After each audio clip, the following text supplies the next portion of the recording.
Ասի Ելոնքյանը իրականում մեր մեդիայում աշխատող ամենահին մարդկանցից է, ինքը բավականին լավ մեդիա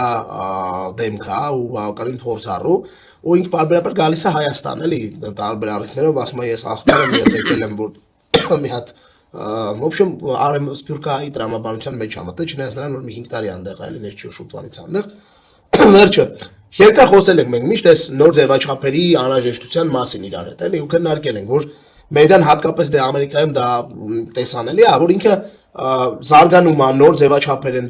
գալիս, հարցազրույցների ֆորմատը սկսում է տեղը զիջել ավելի անմիջական ֆորմատներին, անգամ hard talk-երի մեջ ամերիկյան մեդիա ինդուստրիայում հայհոյանքը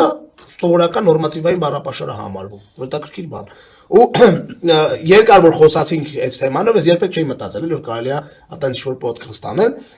Վերջի անգամ որ եկել էր աղասին հանարեց, ասեց մի բան էլ ես պետք է անեմ, ուրեմն դե որը տենց է։